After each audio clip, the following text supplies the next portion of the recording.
cabinet meeting of Chorley Council. When you're speaking, make sure you speak towards the microphone so everyone can hear you. Please do not obstruct your mouth to make sure that anyone lip reading can do so. If anyone is having any issues online connecting, let Democratic Services know and we will reconnect you.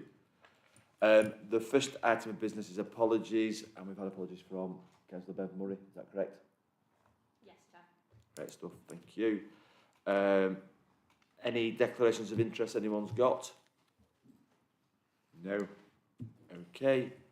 The minutes of the meeting held on the 12th of June 2025 are in your agenda papers. I'm happy to move those. Does someone second those, please? Yeah, Councillor Hilton. All those. Sorry, any issues, any comments, anything? Anybody's got? No. In that case, all those in favour, please show. Good stuff. We have public questions. Need any public questions? None received, Chair. Thank you.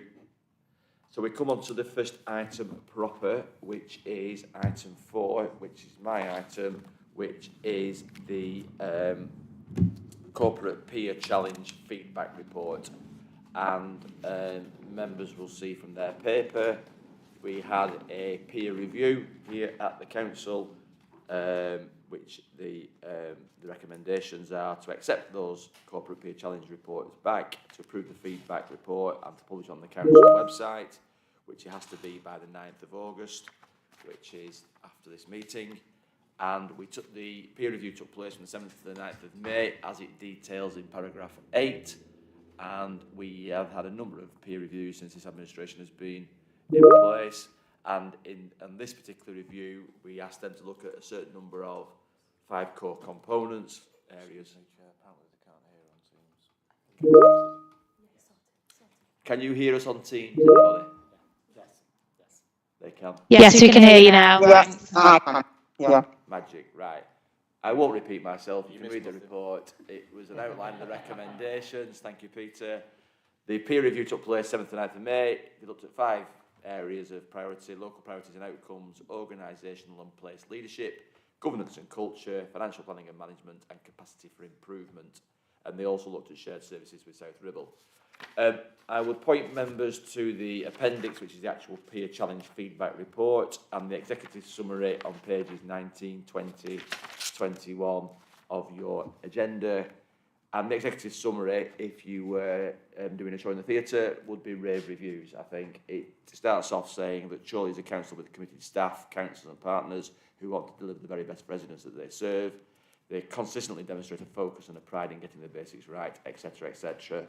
The priorities of the council are clear and well understood. It moves on to say in the next paragraph, it says it operates a shared services arrangement that South Ribble has been in place and is delivering for both councils. It has strong relationships across the wider Lancashire footprint. The council has a committed goals on carbon neutrality, etc. We have a demonstrated track record of how we manage our finances, although obviously they raised some concerns about that later as well. There is a fantastic culture in Chorley. The staff, the peer team met are proud to work for the council, etc., etc. If we were in the West End, we'd be placing that across the front of the building. We are not. What we do is a good job, and that's reflected in this report, in my view. But being a peer challenge and being a review, they're going to find some areas that can be improved, because everybody can improve in some shape or form. And there are 9, 10 recommendations that are detailed within your report that point to areas that the council can look at. Once we've published our peer review, we've already started looking to those areas, into those recommendations around, as it says in paragraph 11, shared services, financial management, company governance, that's the council's wholly owned companies, particularly the property company, property and planning as a general area, and about the issues that come with commercial management of property and also doing the planning on that. Strategic communications, our corporate priorities and those delivery of those priorities, climate change generally, about how we can look at maybe what others are doing to get some economic benefits as well as some environmental benefits. And also there was quite a bit of comment around how we do overview and scrutiny. And I know that overview and scrutiny is looking at how we do overview and scrutiny, and that will work its way through alongside this feedback report. So the proposal at the moment is that we accept and publish this review. I think it's a good review, probably one of the best ones we've had. thank you to the officers who spent all the time doing the work on it, particularly Caroline's team, who did an awful lot of work to set it up so that we did look very good. And the next steps are detailed in paragraphs 12 through to 14, whereby at some point we will update Executive Cabinet in September where we are up to be published in October, and then the peers will come back in February to see if we have done what we said we would do, and if we've implemented any of the suggestions that they've made, and if so, what benefits those have shown, and therefore that's the process. So I'm happy to propose, the proposal in paragraphs 2 and 3 to accept the recommendations and to approve that it's published on the council website. Any questions on that report? Blimey. Nope. Somebody happy to second that, please? Thank you, Councillor Law. All those in favour of those recommendations, please show. That's passed and carried. Thank you very much. We skip on to item number 5, which is Councillor Margaret France. Thank goodness I'm not doing this again. The Public Sector Equality Duty Report. Margaret, I hope you've rehearsed as well as what I did. Thank you, Chair. Yes, I'm very pleased to be able to present to you the Public Sector Equality Duty Report for 2025-26. And once again, it shows that Chorley doesn't just achieve the statutory duty, but exceeds it. And I think that's what we come to expect from Chorley. I'd like to thank Caroline Wolfenden and Kieran Leonard particularly and the team for producing this report. So the annual report is there to demonstrate the statutory duty of the Council has been achieved under the Equality Act 2010. And there are recommendations to the Executive Cabinet to note and approve prior to publication on the Council website. So this report relates to the Healthy, Safe and Engaged Communities corporate priority. And if I can just briefly whiz you through it, on agenda page 49, you will find the duties and responsibilities to eliminate unlawful discrimination, to advance equality of opportunity and foster good relations. So you'll all know there are 9 protected characteristics under the Equality Act of 2010.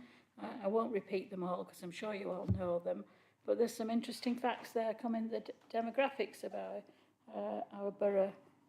So most of these figures relate to 2021 or thereabouts, but I find it interesting. The age of our borough is increasing. We've got more than 20% of residents are over 65 years of age. So our residents are older, but they are less disabled than the regional and national average. And more of them tend to be married than the national figures would predict. However, there's a dramatic reduction in pregnancy rate, which is quite worrying, really. 12.4% reduction in pregnancy rate within the last 5 years. So was it Keir Starmer when television was encouraging people to have more babies a while ago?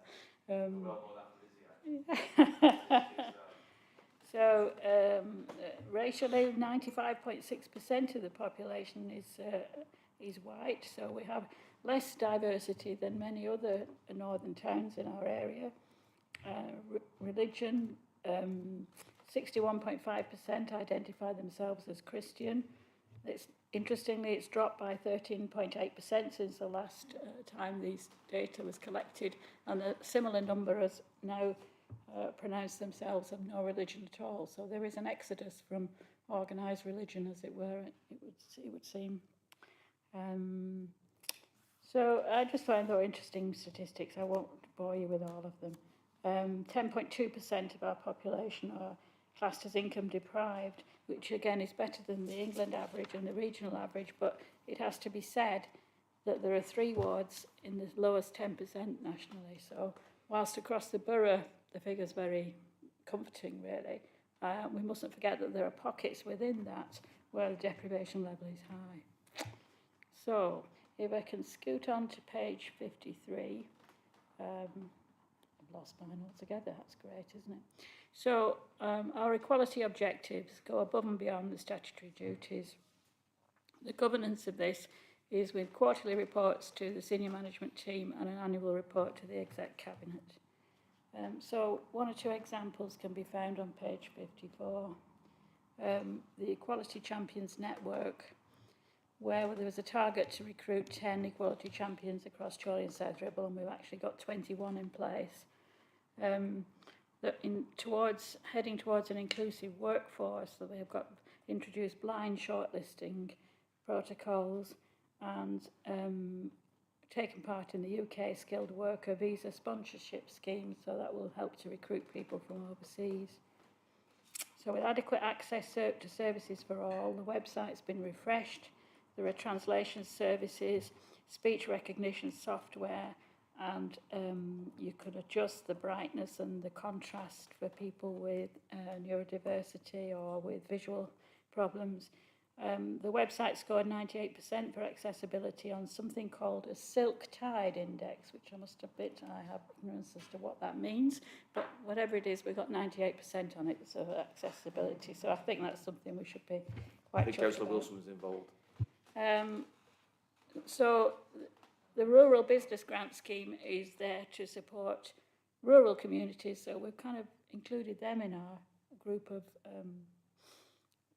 populations that need extra support, as it were.